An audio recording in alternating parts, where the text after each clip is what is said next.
Ciao ragazzi, io sono Riccardo, bentornati nel mio canale YouTube. Questa è la Fido T1 Cargo, una bici elettrica particolare. Guardate quanto sia bella, innanzitutto già per il colore, per i componenti, ma quello che la contraddistingue è il suo motore da 750 watt. Una bici potente che permette di trasportare fino a 195 kg, 120 per il passeggero e 75 per quanto riguarda questa parte posteriore, che è anche in legno. Ora voglio farvela vedere da vicino, voglio farvi vedere alcuni particolari di questa bici, che ha anche freni idraulici e anche alcuni sistemi di ammortizzazione un po' particolari, ricordandovi che esiste anche nella versione omologata, quindi da 250 watt. Il resto delle caratteristiche sono praticamente le stesse, quindi cambiamo inquadratura e guardiamola. E allora, innanzitutto, prima di cominciare a guardarla per bene da vicino, voglio dirvi che questa bici non è pieghevole, arriva così montata, quindi se dovete trasportarla da un posto a un altro potete farlo solo pedalando oppure accelerando, perché è dotata anche di acceleratore. Allora, guardiamo i componenti innanzitutto, perché la sua bellezza parla da sola. È una bici che somiglia quasi a una moto, tra l'altro questa colorazione con questo contrasto verde militare e nero opaco è davvero stupendo. Allora, nella parte posteriore abbiamo questo portaoggetti in legno fatto benissimo, c'è solo una piccola nota negativa. Io avrei fatto il pezzo in legno leggermente più sporgente rispetto al metallo, perché appoggiando qualcosa sopra si rischia di graffiare il metallo. Comunque sia, fatto bene, robusto. Poi troviamo queste gomme particolari che possono essere utilizzate sia in ambito urbano che extraurbano, perché sono con questi tasselli sporgenti, ma comunque sono lisce e hanno un'ottima tenuta. I cerchi non hanno i soliti raggi, quindi molto più robusti. Cambio Shimano con 7 rapporti e freni idraulici sia anteriori che posteriori, ruote da 20 pollici per 4. Nella parte anteriore abbiamo quest'altro portaoggetti cargo, perché ci permette di trasportare praticamente di tutto, e questo grandissimo fanale con modalità abbagliante e anabbagliante. In questo modello, a differenza degli altri che già vi ho fatto vedere, ho messo anche i parafanghi, perché effettivamente sono molto belli, quindi anziché renderla più city bike, in questo caso la rendono pure più aggressiva. Mi piace tantissimo. Guardiamo anche la parte della strumentazione, quindi quello che ci troviamo davanti mentre stiamo pedalando. Abbiamo il cambio che ci permette di cambiare il rapporto tramite queste due levette. Questo è l'acceleratore, questo è l'indicatore della marcia che stiamo utilizzando. Queste sono le leve dei freni, come vi dicevo poco fa, idraulici. Questa rossa invece è una regolazione che ci permette di personalizzare la frenata. Questo è il comando per il faro anteriore, quindi abbagliante e inabbagliante, e nella parte posteriore abbiamo anche un fanalino che si accende automaticamente quando accenderemo anche i fari. Per poterla accendere bisogna girare questa chiave, che ci permette anche di bloccare la batteria, che adesso vi farò vedere. Quindi basta posizionarla in questo modo e adesso potremo accenderla.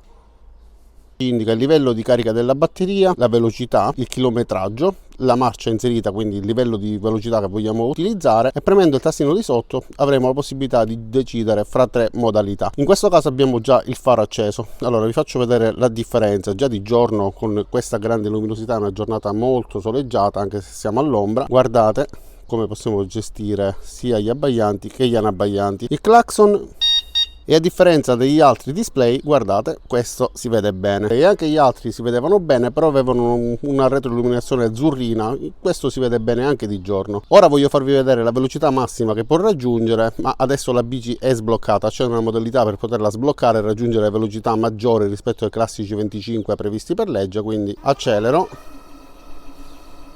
e come vedete siamo a 45 km orari.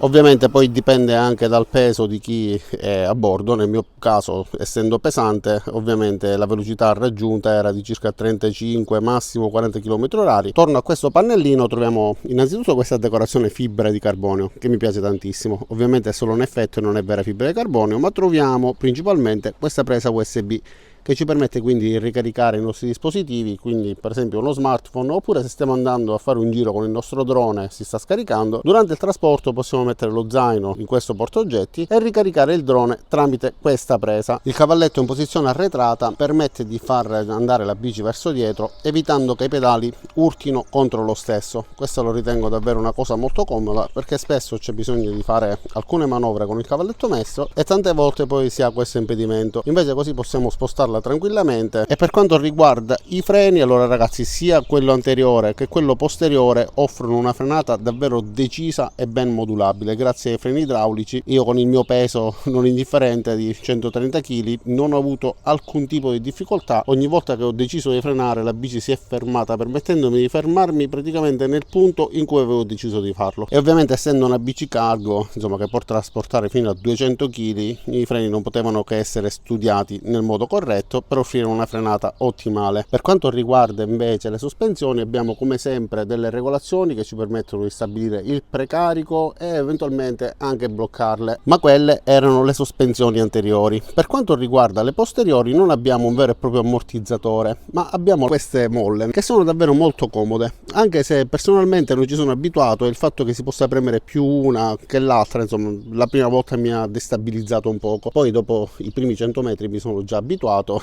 e non ho avuto alcuna difficoltà. La sella si può alzare in questo modo perché abbiamo la possibilità di estrarre la batteria. Adesso ve lo farò vedere, ma mentre è così voglio farvi vedere anche lo stelo del sellino. Come vedete abbiamo un ulteriore ammortizzatore. Adesso giro la chiave, poi faccio una pressione verso l'interno, posso rimuovere la chiave e quindi rimuovere anche la batteria che scorre all'interno di un binario, e questi sono i contatti che ci permettono di alimentarla. Possiamo ricaricarla mettendo il caricabatterie da questa parte, un caricabatterie con 3 pin. Possiamo ricaricarla mentre è già sulla bici, oppure possiamo portarla a casa, ricaricarla in casa se per esempio in garage non abbiamo una presa, e poi rimetterla al suo posto. Ma possiamo anche portarla via nel caso in cui lasciamo la bici incustodita e non vogliamo che qualche malintenzionato possa rubarla. Diamo un'occhiata adesso per bene a tutti i dettagli, perché questa bici è fatta davvero molto bene. Il prezzo non è indifferente, ma la cura nei dettagli effettivamente è stata messa davvero su tutti i particolari. Sulle bici della Fido le saldature sono ottime e resistenti,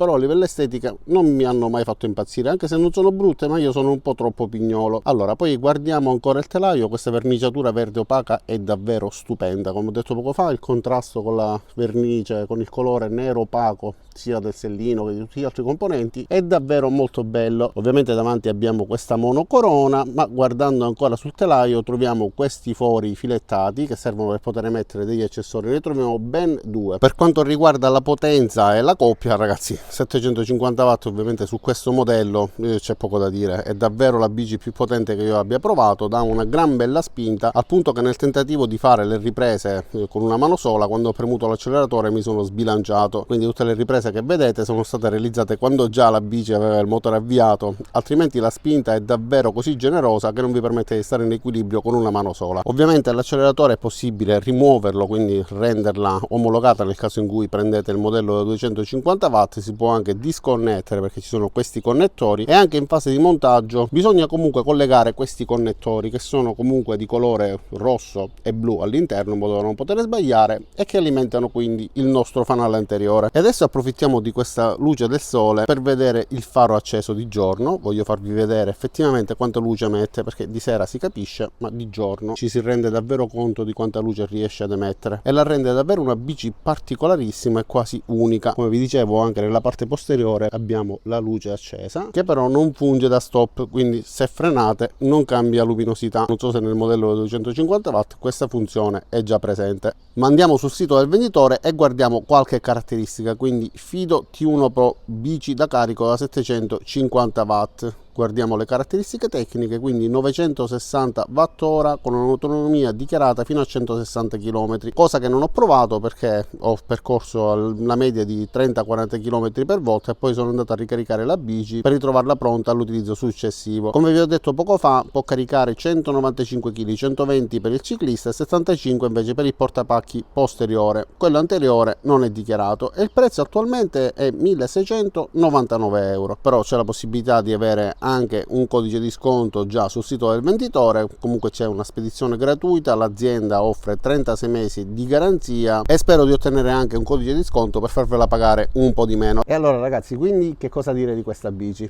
A me è piaciuta tantissimo, è una bici effettivamente potente. Ovviamente per questo tipo di motore, quindi 750 watt, non è omologata. Diciamo che a livello di sicurezza non si rischia nulla, però a livello legale se vi fermano possono insomma prendere provvedimenti. componenti. Considerate eventualmente la possibilità anche di acquistare il modello da 250 watt, perché come bici è valida e effettivamente se avete bisogno di una bici di questo tipo, soprattutto così bella, andate a dare un'occhiata sul link che vi lascerò giù e se vi piace eventualmente acquistatela. Io vi ringrazio di aver visto questo video fino in fondo, vi invito ad iscrivervi al mio canale, mettere mi piace cliccando sul pollice all'insù, cliccate anche sulla campanella dopo esservi iscritti e ci vediamo a tutti i miei prossimi caricamenti.